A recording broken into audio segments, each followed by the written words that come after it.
이번 시간에는 자료 요약 방법 중 그래프를 이용한 방법에 대해서 알아보겠습니다.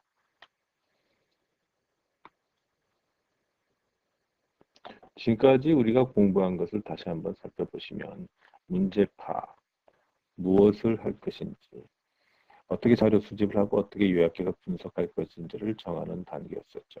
그리고 자료 수집 방법으로는 세 가지 정도를 알아봤습니다.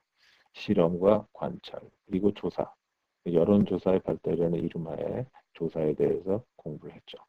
그리고 그 다음 단계가 바로 오늘 공부할 이 자료 요약 부분이 되겠는데, 요약하는 것을 크게 두 가지로 나눠볼 수 있겠습니다. 그래프를 이용한 방법 또는 그 숫자를 이용한 numerically 이렇게 두 가지로 크게 나눠볼 수 있는데, 그 중에서도 오늘은 그래프를 이용한 자료 요약을 공부하는 시간이 되겠습니다. 그래서 그 필요성, 그리고 원형 그래프에서 막대 그래프, 히스토그램, 누적도표 이런 것들을 알아보도록 하겠습니다. 특히 누적도표에서 파악할 수 있는 여러 중요한 사항들은 반드시 기억해둬야 하겠습니다. 우선 첫 번째로 살펴볼 것은 원형 그래프에 대한 것입니다. 그 다음에 이제 막대 그래프, 바 차트라고 그러죠. 원형 그래프와 막대 그래프에 대하여 학습하도록 하겠습니다. 그리고 예로 들어놓은 것은 이 두 가지를 다 알아볼 수 있는 그런 연령층별 인구 구성비라는 자료입니다. 그 연령 그룹별 인구 구성비라는 자료인데 연도는 비교하기 좋게 1970년과 1990년 두 개를 찍었다. 이게 20년 간격이 있는 거죠. 20년 간격.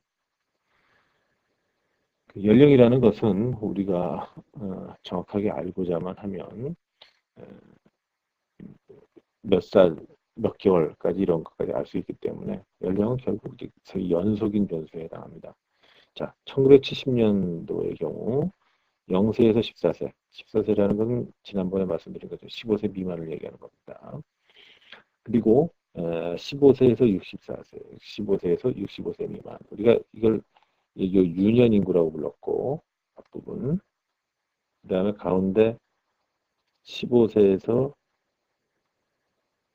64세를 뭐라고 불렀냐면 생산 가능 인구라는 그런 말을 붙였었습니다. 그리고 65세 이상 인구는 우리가 이제 노년 인구라고 했죠. 그 비율들을 이제 내본 것입니다. 그래서 1970년도에 15세 미만이 1370만 9천 명. 이게 단위는 1000명입니다. 15세에서 64세가 1754만 명. 65세 이상이 991만 명으로 다 더하면 3224만 명이 전체 인구였습니다. 이걸 이제 백분율로 바꿔보면 어떻게 바꾸죠? 1370만 9천 명을 요 3224만 명으로 나눠주면 되죠. 그래서 나온 값이 이제 42.5%. 꽤 많죠. 그 다음에 15세에서 64세의 그 비율이 백분율이 54.4%. 그 다음에 65세 이상 고령 인구는 이 당시만 해도 3.1%에 불과했었습니다. 1920년 뒤 1990년도에는 0세에서 14세는 인구 자체가 아주 줄어버렸습니다. 그리고 1970년대에 비교했을 때 전체 인구는 얼마나 한 1000만 정도 가까이 늘었는데 오히려 유년 인구는 줄었다는데 주의하시고, 그 다음 15세에서 64세 인구는 굉장히 많이 늘었습니다. 자, 여기 숫자에서 보시다시피 얼마 정도 늘었습니까? 1000만이 넘죠? 거의 1200만 가까이 늘어났습니다. 65세 이상 인구는 우선 절대값 99만 1000명에서 200만으로 숫자 자체가 한 2배 이상 늘었습니다. 여기 써 있는 대로 총 인구는 약 1000만 명 증가. 그 다음에 15세 미만 인구는 상당히 감소. 뭐 200만 정도 가까이 감소했고, 15세에서 64세, 뭐 아까 말씀드린 것처럼 65세 미만입니다. 1200만 명 증가. 그 65세 이상 인구는 2배가 늘어났습니다. 2배로 늘어났습니다. 이게 뭘 의미하고 있냐면은, 자, 이게 지금 5.0%라는 것은 아직 미흡합니다만, 좀 있으면 이제 고령화 사회로 들어가겠구나 하는 것을 이제 예측을 해줄 수가 있습니다. 백분율은 원형 그래프로 요약하는 게 편하다고 제가 말씀드렸었죠. 여기입니다. 절대 수요가 증가한 것은 수효라고 하는 게 더 정확한 표현이 되겠죠. 수요가 증가한 것은 이 막대 그래프로 파악하는 것이 좋습니다. 이 두 가지 그림을 여기다 그려놨는데, 이 그림에서 여러분들이 파악해야 되는 것은 다음과 같습니다. 이 부분은, 이 원형 그래프에서 이 부분은 주로 백분율을 이제 표현하는 건데, 통계 패키지들을 이용하면 표의 숫자를 가지고 그대로 넣어도 되고 바꿔도 상관은 없습니다. 그래서 눈에 띄게 변한 것은 이 빨강색 부분이 바로 15세 미만 인구인데 엄청나게 줄었다는 것을, 상당히 많이 줄었다는 것을 여러분들이 아실 수 있죠. 그 다음에 노란색의 비율은 사실상 54.4%에서 69.2%로 굉장히 늘었지만 워낙 크다 보니까 그리고 눈에 확 들어오지는 않습니다. 그래서 3.1%였던 노년 인구가 6%로 5%로 늘어난 것이 오히려 눈에 잘 띌 정도로, 이건 노란색이 워낙 커서 그런 겁니다. 이렇게 백분율의 변화를 살피는 데는 원형 그래프가 적합하지만 실제로 몇 명이 늘어났는가를 살피는 데는 오히려 이 막대 그래프가 적합합니다. 그래서 막대 그래프로 이 표를 그려보았더니 1970년, 1990년에 각각 이 녹색으로 나타낸 것이 65세 이상, 그 다음에 15세 이상, 65세 미만이 노란색, 그 다음에 0세에서 14세, 15세 미만이 이게 빨간색으로 나타나 있습니다. 여러분 확실히 숫자상으로 1200만 정도 늘었다는 것이 이 차이로 나타납니다. 노란색에서 얼마나 늘어나는지 보시면은 거의 그 규모가 파악이 됩니다. 유년 인구들이 줄어들었다는 것도 눈으로 확 들어오죠. 이렇게 이 숫자, 백분율을 비교할 때는 원형 그래프, 숫자를 비교하고 싶을 때는, 실질적인 숫자를 비교하고 싶을 때는 막대 그래프를 그려서 비교해라 하는 얘기입니다.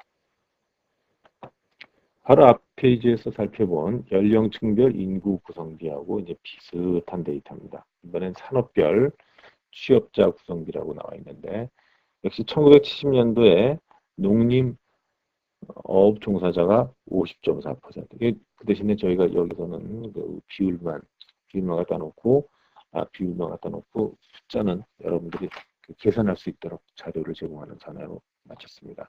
관공업이 14.3%인데 그 중에 제조업이 13.2%.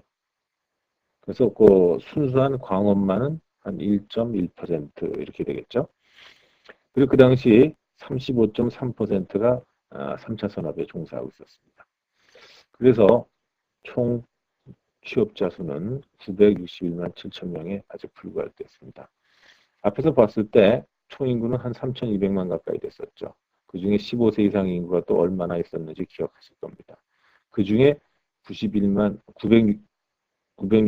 7천 명이 취업자였다. 그러니까 여러분들 이거 가지고서 이 숫자를 조금씩 들여다보시면은 필요한 그런 다른 지표들을 또 구할 수 있습니다. 문제는 20년 뒤 농림어업 종사자의 비율은 엄청나게 줄어들었습니다. 그 다음 관공업과 제조업의 비율로 봤을 때 2배 정도 늘어나는데, 제조업의 비중이 거의 대부분이기 때문에 사실상 이제 광업은 거의 보이지 않습니다. 1%도 안 되는데 관행상 남아있는 것 같습니다. 그리고 SOC 등 3차 산업의 비중은 엄청나게 56.3%, 50%가 반이 넘는 정도로 굉장히 커졌습니다. 전체 취업자 수는 이제 1,000만 명 가까이 늘어났습니다. 961만 명에서 1,860만 명이 됐습니다. 실제 인원을 여기서 어떻게 계산하면 되죠? 961만 7천 명에다가 50.4% 곱해주고 961만 7천 명에다가 14.3% 곱해주고 등등등이죠. 자, 한번 다시 요약을 한다면 총 취업자 수는 2배로 늘었고 농림어업 종사 인구가 급격히 감소했고 실제 인원을 계산하려면 이와 같이 곱셈을 그다음에 백분율은 원형 인원이 증가한 것은 막대 그래프로 요약을 한다 하는 얘기입니다. 그래서 1970년하고 1990년을 이렇게 비교해 놨는데 여기서 빨간색이 바로 농림어업입니다. 엄청나게 줄어든 것이 이 비중이 줄어든 것이 눈에 확 띄죠. 노란색으로 되어 있는 광고 주로 이제 제조업인데 그 비중은 14%에서 27% 이렇게 많이 늘었습니다. 네, SOC 3차 산업 종사자는 비율로 보더라도 이제 상당히 많이 늘어났는데 이 인구로 치면 그 숫자는 엄청나게 늘어난 거가 되겠습니다. 보시다시피 이렇게 많이 늘었습니다. 막대 그래프에서 이런 변화는 확실히 챙길 수가 있습니다. 그리고 농림어업 종사자만 숫자상으로 이게 많이 줄어들었다는 것이 자 이렇게 2차도 상당히 늘었는데 농림어업 쪽만 줄어든 것을 명확하게 파악할 수가 있습니다. 아시겠죠? 지금까지 원형 그래프와 막대 그래프에 대해서 알아봤습니다. 이제부터는 히스토그램에 대해서 알아볼 차례가 되겠습니다. 예로 들고 있는 것은 1975년 5월 25일부터 1976년 3월 16일까지 약 250약이 아니라 254일 동안 노는 날도 좀 있었겠지만 뉴저지주의 픽잇이라는 로터리 게임 결과를 뽑아놓은 것입니다. 그럼 이거 한번 다시 돌아가죠. 이 사람들의 그 픽잇이라는 게임의 특징은 요즘 우리나라도 아주 뭐 복권이 엄청나게 많이 늘어났는데 뭐 꽝이 워낙 많아가지고 전 관심은 없습니다. 픽잇이라는 로터리 게임의 내용은 0에서 9까지 숫자 중에 이제 3개를 고르는 겁니다. 이 3개를 골라가지고서 그날 이제 추첨한 3개 숫자하고 맞으면 당첨 이렇게 되는 거죠. 그러니까 나올 수 있는 숫자는 제일 작은 숫자가 000이 있을 수 있습니다. 그게 0이죠. 000에서부터 제일 큰 숫자는 이제 999 이렇게 되겠습니다. 9까지 나올 수가 있습니다. 자세한 데이터는 이제 여러분들 교재 참조하시고 실제로 어떤 날 어느 숫자가 당첨이 됐고 그래서 얼마를 탔는지는 교재를 한번 직접 보시기 바랍니다. 여기서는 그 당첨 번호를 요약한 겁니다. 당첨 번호가 나타난 결과를 요약하는 건데 이 요약이라는 것이 뭐냐? 요약이라는 것이 결국은 비슷한 것끼리 묶는 겁니다. 어느 만큼 비슷한 것을 비슷한 것으로 취급하느냐가 관건이 되는 거죠. 우리가 이 자료를 놓고 관심을 갖고 있는 것은 과연 어느 번호나 나올 가능성이 정말 동일하냐, 즉 공평한 추첨이냐는 것입니다. 그래서 이 계급이 0에서 999까지를 한번 10개의 구간으로 그러니까 서로 비슷한 놈끼리 묶어놓는 거죠. 각 계급을 제가 이제 한번 보시면 0에서 99가 이제 0에서 999까지를 10개로 나누니까 0에서 99까지가 첫 번째 구간, 100에서 199까지가 두 번째 구간, 200에서 299까지가 세 번째 구간 이렇게 됩니다. 여기서 0에서 99까지라는 값이 나온 경우가 26번 있었고 100에서 199까지 번호가 나온 것이 32번 있었다. 그리고 200에서 299번이 33번, 300에서 399번이 22번, 400에서 499번이 29번, 500에서 599번이 21번, 600에서 699번이 23번, 700에서 799번이 20번, 그다음에 800에서 899번이 21번, 900에서 999번이 21번 나왔더라. 그런 얘기입니다. 물론 그래서 숫자는 그 912나 129나 이건 다 같은 번호로 취급을 합니다. 만약 여러분들 이 추첨 자체가 굉장히 공평했다면 이 전체 254번 실시된 것들이 이 각각의 계급에 몇 개씩 들어가는 것이 정상이겠습니까? 그러니까 254일을 10등분하면 25.4. 그러니까 25번이나 26번 정도. 이게 공평하게 나눠진 경우가 되겠죠. 이게 300에서 399만 좀 묘하게 적고, 이 앞부분에서는 500 이하에서는 500 미만에서는 대체로 다 25이나 26을 좀 넘어가는 경향이 있습니다. 요것만 빼고요. 반대로 이게 이렇게 넘어가니까 이쪽에서는 그러니까 500 이상에서는 오히려 26을 넘는 것은 이 900에서 999 그때만 넘어갈 뿐이지 대체로 거기 못 미치는 것을 알 수가 있습니다. 이번에는 이 자료를 좀 다른 각도에서 살펴보기 위해 이번에는 구간을 전부 8개로 나눠봤습니다. 0에서 124, 그래서 끝에는 875에서 999 이렇게 되겠습니다. 그래서 계산해 보니까, 세어 보니까 0에서 124 사이에 38, 그 다음에 125에서 249 사이엔 35, 그 다음에 250에서 374 사이에 35, 375에서 499 사이에 34, 500에서 624 사이에 26, 625에서 749 사이에 27, 750에서 814 사이에 27, 또 875에서 999 사이에 32개가 관찰이 됐습니다. 여기서도 여러분 같은 논리로 254를 이번에는 8로 나눠주면 어떻게 됩니까? 8324, 8324 이렇게입니까? 30 거의 이 정도 되겠죠. 32 나눠주면은 여기서도 여기는 거의 명확하게 드러날 정도로 이 아래 이쪽에는 다 32를 넘고 이쪽은 다 32에 많이 못 미칩니다. 요거만 이제 32이 되고 이건 좀 높은 그런 경향을 볼 수가 있습니다. 그래서 제가 여기다가 이게 계급의 개수를 8, 10 지금 우리가 본 거고요. 8, 요건 9일 때, 7일 때, 6일 때, 5일 때, 4개일 때, 2개일 때까지 이렇게 계급의 개수를 줄여가면서 히스토그램을 그려봤습니다. 과연 이 중에서 어떤 그래프가 이 자료의 특징을 단순하게 잘 나타내고 있을까 하는 것이 제가 이 그림을 그린 목적입니다. 각 그래프의 윤곽을 한번 살펴보십시다.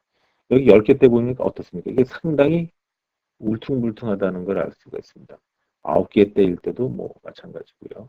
근데 묘하게도 8개째 해보니까 이게 아까 우리가 말씀드렸던 거죠. 절단 이다는 500 이하하고 500 이상이 좀 차이가 나고 있다는 그 윤곽이 조금 잡힙니다.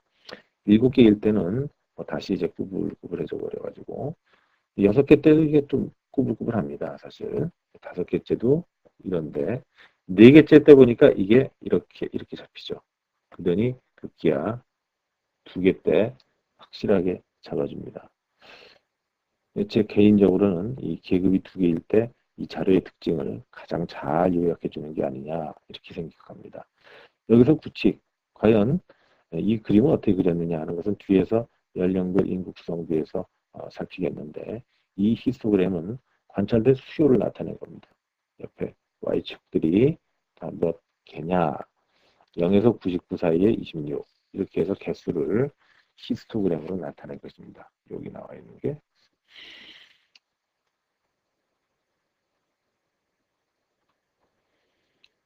복권 추첨이다 보니까 당첨 번호도 번호지만 실제로 돈을 얼마 받았느냐 하는 것이 또 관심의 대상이 되겠죠. 그것을 값에 따라서 한번 분류를 해봤습니다.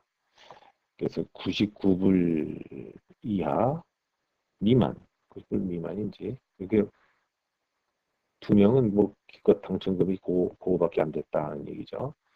그 다음에 0에서 99 사이가 둘, 그 다음에 100에서 199 사이가 65명, 200에서 299 사이가 84명. 어떤 날은 어떤 당첨번호가 있었는데 그 당첨번호에 당첨된 사람은 여러 명이 있을 수 있죠. 그래서 여기서 제가 명수라고 한 것은 정확한 표현이 아니고요. 여러 사람이 당첨돼서 그날 몇 불을 받아갔느냐 하는 것이 그 값이 되겠습니다. 총 개수의 합은 바로 254일이 되겠습니다. 그날 얼마를 받아갔느냐. 무슨 말인지 아시겠죠? 예, 그날 요 사이에 평균적으로 이만큼씩 받아갔다. 요 사이에 있는 합들을 그런 의미입니다. 여기 보면은 100불에서 300불 사이에 대부분 몰려있죠. 399불 이 사이에 이쪽에 거의 다 몰려있다가 아주 툭 하고 떨어지는 걸 볼 수가 있습니다.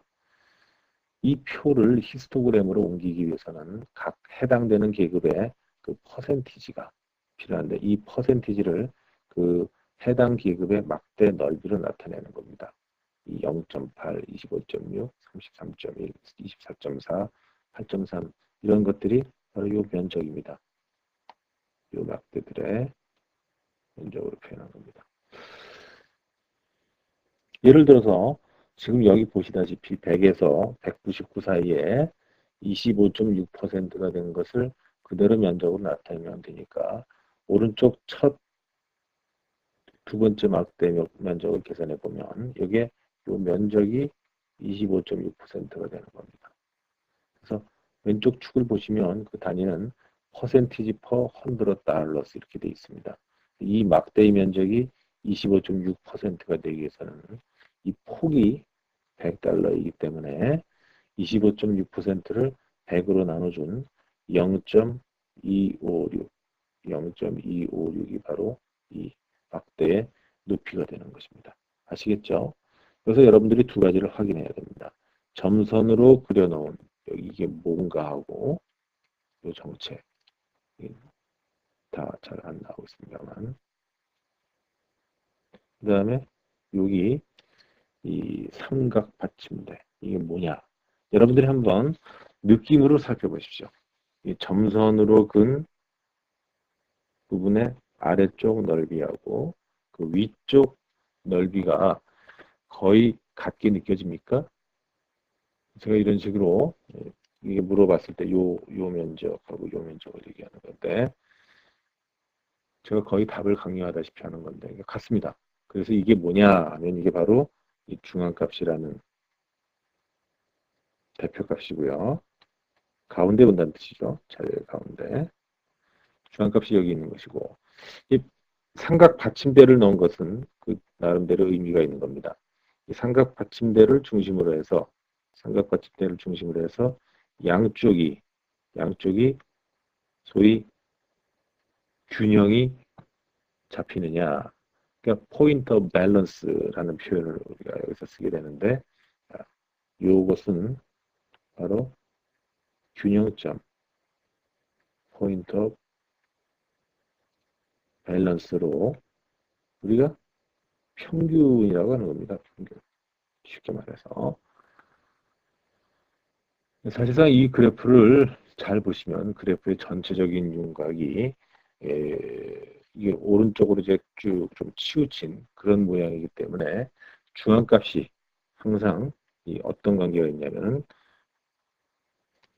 평균보다 항상 작습니다. 중앙값이 평균보다 아래쪽에 위치하고 있다는 거. 그런 상대적인 위치에 대해서도 유의하시기 바라고요. 이 중앙값의 의미, 중앙값을 중심으로 해서 양쪽이 똑같이 나눈다는 것. 평균에다가는 받침대를 두면 히스토그램이 균형을 이루더라 하는 두 가지를 잘 기억해 두시기 바랍니다. 다음 앞에서는 그 연령층별 인구 구성이라고 해서 세 개 큰 그룹으로 나눠봤는데 이번에는 연령별 인구 구성이라서 좀 더 촘촘하게 나누고 히스토그램으로 옮겨보았습니다. 연령층은 0세에서 4세, 5세에서 9세 이런 방식으로 나눠지는데 앞서 설명드린 대로 0세에서 4세라는 것은 5세 미만을 뜻하는 것입니다. 그 규칙은 계속 적용이 됩니다. 따라서 5세에서 9세란 5세 이상 10세 미만이라는 뜻이 되겠죠. 1975년도에는 0세에서 4세까지가 12.2%, 5세에서 9세가 12.8%, 10세에서 14세가 13.1%, 15세에서 19세가 12%로 20세 미만이 벌써 이게 50%를 넘어갑니다.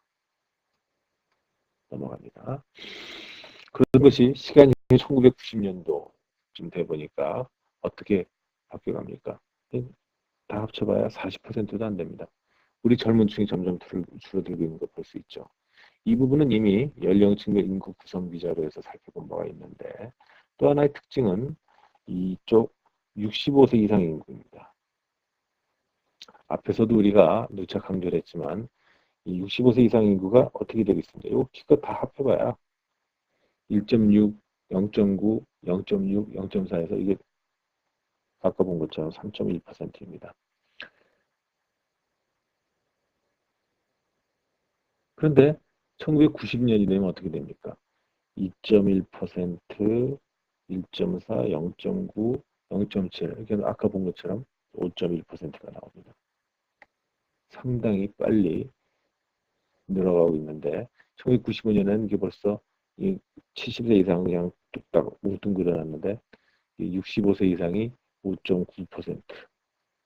그래서 결국 2000년도에는 우리가 7%를 넘어서고 고령화 사회로 접어든다는 거죠. 인구 총계는 1975년도 약 3,500만에서 1995년도에 4,500만으로 또 1,000만 명이 늘어났습니다. 이제 히스토그램으로 요약하려면 연도별로 별도의 도표를 그릴 수밖에 없습니다. 그 중에서 1975년을 예를 들면 이 맨 앞에 이 부분, 이 막대의 넓이가 바로 12.2%가 되니까요. 12.2%고 이 계급의 폭은 5살입니다. 이거 0에서 4라고 해서 4라고 이해하시면 안 돼요. 5세 미만이라고 그랬죠. 그러니까 계급의 폭이 5니까 12.2%가 면적이 되려면 계급 5로 나눈 2.44 이게 이 막대의 높이가 되겠습니다. 이 부분이죠. 이 부분 그게 막대의 높이가 된다. 이게 바로 첫 번째 막대의 높이고 같은 방법으로 옆에 있는 높이들을 다 계산하면 처음에 1975년도만 하더라도 이 아래쪽에 무게 중심이 있었던 것이 점점 이 가운데가 불룩한 그런 모양으로 바뀌어갑니다. 소위 선진국형이죠. 1995년에는 더 심해진다는 걸 여러분들 느낄 수 있고 이렇게 해서 자료의 계략적인 윤곽은 파악이 되는데 여러 개의 그래프를 꼭 다 따로 그려야 되느냐. 그래서 제가 소개해드리는 것이 누적도표입니다. 누적도표라는 게 뭐 별게 아니고요. 연령의 이제 구간 표시를 보십시오. 그러니까 이 5세 미만, 10세 미만 이런 식으로 일방적으로 구간이 이제 전체적으로 그 밑에까지 얼마나 쌓여 있느냐 이런 거죠. 12.2, 그 다음에 10세 미만은 12.2%에다 5세에서 10세 미만의 백분율인 12.8%를 합해서 25%가 되고, 그 다음에 15세 미만을 합쳐주고 하면 또 뭐 38.2. 그래서 점점 합해주니까 끝에는 100%가 되는 게 이게 정상입니다. 물론 약간의 라운딩 에러 때문에 지금 여기 있는 것처럼 99.8%가 나올 수도 있기도 합니다. 1990년도 경우가 그렇게 됐는데 오른쪽 그래프를 보시면은 0세에서 5세까지는 한 명도 없다가 5세까지가 딱 올라가서 이제 12.2%가 되고 그 다음에 5에서 같은 12.2에서 출발해서 20세가 됐을 때 25%. 뭐 이런 식으로 해서 여기 쭉 올라가는 거죠. 자, 요 맨 왼쪽이 1975년, 그래서 맨 끝에가 1990년이 되겠습니다. 이렇게 4개 그래프를 그려봤지만 한꺼번에 파악이 가능하고요. 여기 50인점을 한번 잘 보시면 게다가 이제 누적된 백분율을 올려놨기 때문에 50%인 점에서 X축과 만나는 점을 찾아주면 이게 바로 중앙값이 됩니다. 중앙값뿐만 아니라 25%에서 내린 거. 이건 뭐죠? 제1사분위수. 75%에서 내린 것은 제3사분위수. 이렇게 분위수 파악이 굉장히 유력합니다. 분위수 파악이. 그뿐만 아니라 이 중요한 것은 누적 도표의 이 윗부분 면적인데 그게 바로 평균이라는 거죠. 뭐냐면 바로 이겁니다. 여기 제가 이제 뒷구물을 긋고 있는 이 부분 면적이. 그럼 지금 여기서 우리가 이 50%를 긋는 점들이 다 늘어나고 있는 걸 관찰했는데 면적은 또 어떻게 되겠습니까? 면적 또한 계속 늘어나고 있죠. 그래서 이 중앙값뿐만 아니라 연령의 중앙값도 계속 올라가고 있고 산술 평균도 계속해서 증가하고 있다는 것을 이 그래프로부터 굉장히 명확하게 알 수가 있습니다.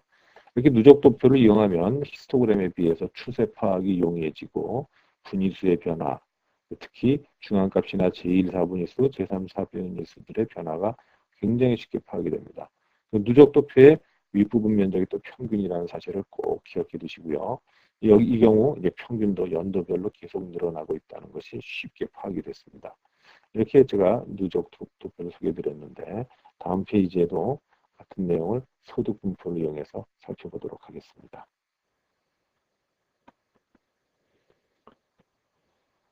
소득 분포 표, 제가 이제 이 왼쪽에 나와 있는 이 표가 1985년, 88년, 93년 이렇게 3년치를 이제 그 월 소득을 뽑아본 것입니다.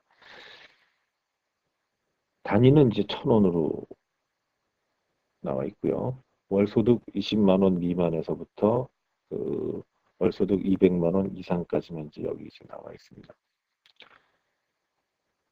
1993년도가 되니까 여기 그 월소득 200만 이상도 이제 좀 더 세분해야 될 필요가 있지 않나. 그 뒷자료는 제가 여기다 풀어가지 않았기 때문에 전국적으로도 그렇고 시부나 군부 차이를 봤을 때도 200만 원 이상을 더 이상 그냥 합칠 게 아니라 세분할 필요가 있다는 걸 알 수가 있습니다. 전국을 대상으로 한 소득 분포를 먼저 보고 그 다음에 시부와 군부로 나눈 소득 분포를 비교함으로써 시부와 군부 간의 소득 격차가 있는지 앞에서 말씀드린 대로 200만 원 이상을 더 이상 세분할 필요가 있는지 알아보겠습니다. 그리고 히스토그램 그리고 누적도표를 그려서 어느 쪽이 더 소득 격차를 확실히 잘 드러냈는지 살펴보겠습니다. 위에 있는 것은 히스토그램이고 아래에 있는 것은 이제 누적도표인데 이것은 전국적으로 연도 변화, 별 변화를 살펴본 것이기 때문에 윗부분을 보시면 이 실선으로 나와 있는 것이 1985년이고 그 아래가 1988년 그 누워서 그래프가 이제 거의 기어가는 듯이 보이는 것이 이제 바로 1993년이 되겠습니다. 이렇게 이렇게 이어지겠습니다. 그래서 전반적으로 이게 늘어나고 있는 추세는 쉽게 파악할 수 있는데 과연 이 히스토그램 가지고서 중앙값이나 제1사분위수, 제3사분위수가 어떻게 변화했는지 알기는 좀 어렵겠습니다. 그러나 아래 같은 이제 누적 도표를 그려보면 금방 파악이 되죠. 50에다 이렇게 선을 그어서 같이 밑으로 내려주면 이게 각각 연도별 소득의 연도별 월평균 소득의 이 중앙값들이기 때문에 중앙값 비교도 용이하고 또한 제1사분위수 그 다음 제3사분위수 이런 것들도 비교가 아주 용이합니다. 게다가 우리가 아까 말씀드렸던 그 누적 도표 윗부분이 평균이라는 것을 상기한다면 요 사이는 바로 1985년과 1988년의 소득 격차라고 할 수 있겠습니다. 같은 논리로 요 면적은 88년과 93년의 소득 격차라고 할 수 있겠죠.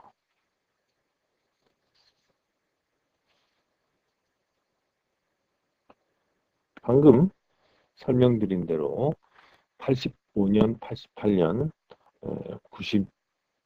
93년, 80, 그리고 색깔 한번 바꾸면 85년, 88년, 93년도에 시부와 군부의 차이를 살펴보겠습니다. 실선으로 나타나는 것이 군부, 점선이 시부, 이렇게 구별이 되겠습니다. 법리에 이게 해당 사항을 이걸 잘 보실 필요가 있고요. 시부와 군부의 차이는 이 85년도만 하더라도 거의 느낄 수가 없습니다. 이게 히스토그램에서도 거의 닮았다는 걸 볼 수가 있는데, 그걸 이제 명확하게 할 수 있는 게 이 시부와 군부의 차이. 자, 거의 붙어 있죠? 거의 붙어 있어서 구별이 안 됩니다. 격차인데, 그 부분이 말하자면. 또한, 이 부분이 바로 중앙값이죠. 중앙값도 뭐 거의 일치하고 있기 때문에 그 차이를 별로 느낄 수가 없습니다. 제가 이제 B금으로 표시한 부분이 이제 평균 소득 격차인데 거의 붙어서 또 구별이 안 가고요.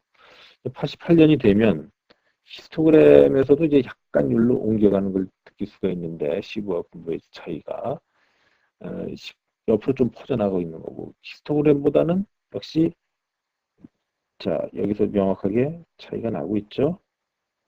차이가 나고 그 다음에 이 면적에서 소득 격차를 느낄 수가 있습니다. 93년도가 되면은 이젠 차이가 많이 눈에 띕니다. 그것이 이러한 소득 격차로 눈에 띌 뿐만 아니라 보시다시피 이 중앙값으로도 엄연히 차이가 확연하게 드러납니다. 이와 같이 비교한 이유는 히스토그램에 비해서 누적 도표가 상당히 쓸모가 많다는 것을 강조하기 위해서입니다. 지금까지는 그 연속형 자료에 대해서만 알아봤는데 도대체 하나, 둘, 세는 이런 카운팅을 하는 변수들은 어떻게 나타낼 것이냐에 대해서 살펴보겠습니다. 1875년부터 20년 동안 프러시아의 14개 연대에 대해서 말발국에 처해 죽은 군인 수를 기록한 자료가 있습니다. 이 볼키비치 데이터라고 하는데 이 자료의 대표적인 예로서 포화송 분포의 적합을 예로 들 때 아주 많이 나오는 것입니다. 한번 다시 본문으로 돌아오겠습니다. 이 데이터를 한번 읽어보시면은 그 어떤 특정한 부대에서 특정한 연대에서 그 사망자 수가 한 명도 없었던 경우가 전체 이제 20년간 14개 연대니까 280번 관찰이 된 겁니다. 그래서 그 중에 사망자가 한 번도 없었던 경우가 144번, 한 명 있었던 경우가 91번, 두 명 있었던 경우가 32번, 세 명이 11번. 이거 참 불길한 경우입니다. 말발굽에 처해서 한 해에 4명이 죽은 경우도 두 군데 있었다 하는 얘기입니다. 참 지가 잘렸을 것 같습니다. 이게 요즘으로 치면 이제 안전사고에 해당한다고 할 수 있겠는데 지금으로 치면 이제 차 사고로 죽었다거나 그런 경우가 될 것 같습니다. 이걸 히스토그램에 옮기려면 히스토그램의 막대 넓이로 해당 계급의 백분율을 나타냈었으니까 처음에 이제 144 나누기 288, 이제 51.4%가 이처럼 막대 넓이가 될 것입니다. 마침 이 계급 간격이 0에다 우리가 이걸 놓았을 때 마이너스 0.4, 0.4는 이게 1이라는 간격이니까 결국은 이 Y축에 올라가는 것이 바로 이 퍼센티지가 되겠습니다. 그러기 위해서는 그냥 51.4%가 잡아주면 된다는 얘기고요. 그 1인 경우에는 이제 바로 32.5%에 해당하는 것이 바로 이 막대의 높이가 되겠습니다. 이런 식으로 이제 막대들을 쭉 나타내면 되고, 여기서도 여기 좀 왼쪽으로 이렇게 오른쪽으로 꼬리가 긴 그런 모양이 됩니다. 제가 여기서도 또 빠뜨리지 않고 이 삼각대를 또 갖다 놨는데 역시 이게 약 0.7이면서 거의 평균입니다. 평균이 이제 0.7 정도 됩니다. 중앙값은 여기서 뭘까요? 그 가운데 오는 게 뭐냐 이거죠. 가운데 오는 값이. 그러니까 280명의 가운데는 140번째와 141번째 사이입니다. 그래서 그 중간인데 보나마나 다 0이니까 140대 있는 째까지가 0이니까 이 경우에 중앙값은 바로 0입니다. 중앙값은 0, 평균은 0.7 이렇게 나옵니다. 이거는 이제 다음번 숫자 요약 때 또 꼭 써먹을 내용이 됩니다. 그 아래 그림은 이제 누적 도표를 그린 건데 이산 자료이다 보니까 누적 분포가 아주 묘하게 생깁니다. 지금까지 아무것도 없다가 0이 되면서 0일 때의 백분율만큼 점프를 합니다. 그게 요 높이가 51.4%인 거죠. 그 다음 또 역시 1까지 아무 일 없다가 1이 되는 순간 얼마큼 뜁니까? 요만큼. 1일 때의 백분율 32.5만큼 또 뜁니다. 그 다음에 또 아무 일 없이 가다가 2일 때의 백분율 11.4%만큼 뜁니다.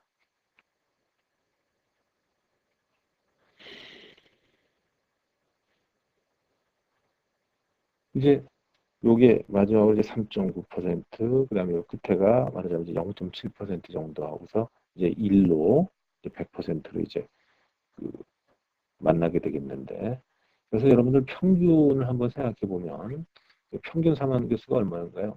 한번 따져볼까요?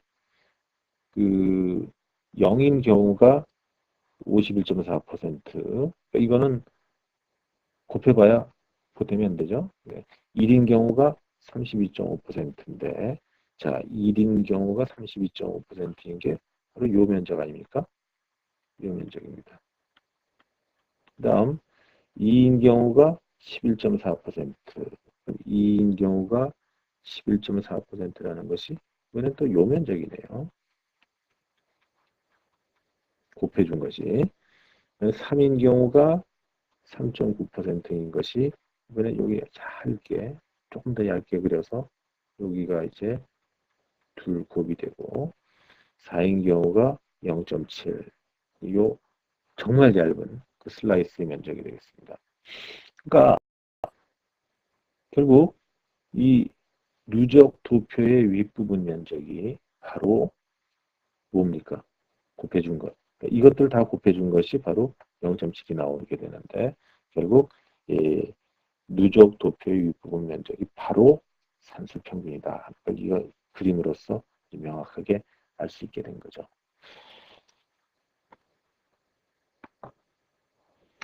그럼 이제 어디까지 공부했나 한번 또 살펴보도록 하겠습니다.